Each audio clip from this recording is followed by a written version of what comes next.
ಮದುವೆ ನಂತರ ಸಿನಿಮಾ ಮಾಡೋದು ಡೌಟ್ ಅಂದ್ರು ಅಮೂಲ್ಯ.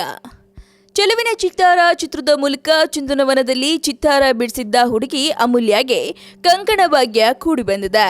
ನಟಿ ಅಮೂಲ್ಯರವರ ನಿಶ್ಚಿತಾರ್ಥ ಸಮಾರಂಭಕ್ಕೆ ದಿನಗಣನೆ ಶುರುವಾಗಿದೆ. ಮೇ ತಿಂಗಳಿನಲ್ಲಿ ಅಮೂಲ್ ಬೇಬಿ ವಿವಾಹ ನಡೆಯಲಿದೆ. ಇದು ಸಂತಸದ ವಿಚಾರವೇ ಆಗಿದ್ರು ಮದುವೆ ಬಳಿಕ ನಟಿ ಅಮೂಲ್ಯ ಚಿತ್ರರಂಗಕ್ಕೆ ಗುಡ್ ಬೈ ಹೇಳ್ತಾರೆ ಎಂಬ ಪ್ರಶ್ನೆ ಅಭಿಮಾನಿಗಳ ತಲೆಯಲ್ಲಿ ಕಾಡ್ತಾ ಇದೆ. ಯಾಕಂದ್ರೆ ಮದುವೆ, ಗಂಡ, ಮನೆ, ಮಕ್ಕಳು ಅಂತ ಆದ್ಮೇಲೆ ಹೆಣ್ಮಕ್ಳು ಮನೆಯಲ್ಲೇ ಬ್ಯುಸಿ ಆಗ್ಬಿಡ್ತಾರೆ. ಎಂತೆಂಥ ಸ್ಟಾರ್ ಹೀರೋಯಿನ್ಗಳು ಸಹ ಮದುವೆ, ಮಕ್ಕಳು ಆದ್ಮೇಲೆ ಚಿತ್ರರಂಗದಿಂದ ಬ್ರೇಕ್ ತೆಗೆದುಕೊಂಡ ಉದಾಹರಣೆ ಕಣ್ಮುಂದಿದೆ. ಹೀಗಿರುವಾಗ ಮದುವೆ ಬಳಿಕ ನಟಿ ಅಮೂಲ್ಯ ನಟನೆ ಮುಂದುವರಿಸ್ತಾರ ಅಥವಾ ಇಲ್ವಾ? ಇದ್ರ ಬಗ್ಗೆ ಅಮೂಲ್ಯ ಏನ್ ಹೇಳಿದ್ರು ಗೊತ್ತಾ? ಹೇಳ್ಬಿಡ್ತೀವಿ ಕೇಳಿ. ಮದುವೆ ನಂತರ ಆಕ್ಟಿಂಗ್ ಮುಂದುವರಿಸುವ ಬಗ್ಗೆ ಯೋಚನೆ ಮಾಡಿಲ್ಲ. ಈಗಾಗಲೇ ಯಾವುದನ್ನು ಪ್ಲಾನ್ ಮಾಡಿಲ್ಲ.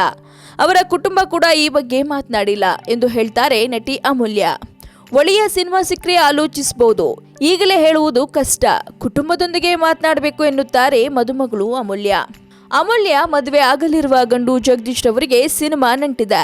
ನಟ ಗೋಲ್ಡನ್ ಸ್ಟಾರ್ ಗಣೇಶ್ ಹಾಗೂ ಶಿಲ್ಪಾ ಗಣೇಶ್ ರವರಿಗೆ ಜಗದೀಶ್ ಅತ್ಯಾಪ್ತ. ಹೆಚ್ಚು ಸಿನಿಮಾಗಳನ್ನ ನೋಡ್ತಾರಂತೆ ಜಗದೀಶ್. ಮಾರ್ಚ್ 6ರಂದು ನಿಶ್ಚಿತಾರ್ಥ ಫಿಕ್ಸ್ ಆಗಿದ್ದು, ಸಮಯ ತುಂಬಾ ಕಮ್ಮಿ ಇರೋದ್ರಿಂದ ಶಾಪಿಂಗ್ನಲ್ಲಿ ನಟಿ ಅಮೂಲ್ಯ ಬ್ಯುಸಿಯಾಗಿದ್ದಾರೆ. ಅಮೂಲ್ಯ ಕುಟುಂಬದ ಮೂಲಗಳ ಪ್ರಕಾರ ಮೇ ತಿಂಗಳಿನಲ್ಲಿ ಮದುವೆ ನಡೆಯಲಿದೆ.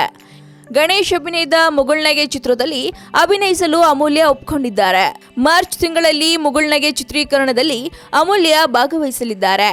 ಇನ್ನು ದುನಿಯಾ ವಿಜಯ್ ಅಮೂಲ್ಯ ನಟಿಸಿರುವ ಮಾಸ್ತಿಗುಡಿ ಚಿತ್ರ ಬಿಡುಗಡೆಗೆ ಸಿದ್ಧವಾಗಿದೆ.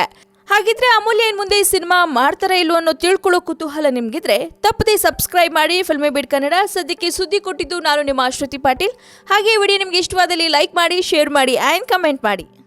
ಹಾಯ್, ಎಲ್ಲ ಸ್ಯಾಂಡಲ್ವುಡ್ ಮೂವೀಸ್ ಅಪ್ಡೇಟ್ಸ್ಗೆ ಪ್ಲಸ್ ನನ್ನ ಮೂವೀಸ್ ಅಪ್ಡೇಟ್ಸ್ಗೆ ಪ್ಲೀಸ್ ಎಲ್ಲರೂ ನೋಡ್ತಾ ಇರಿ ಫಿಲ್ಮಿ ಬೀಟ್ ಆ್ಯಂಡ್ ದಯವಿಟ್ಟು ಸಬ್ಸ್ಕ್ರೈಬ್ ಮಾಡಿ.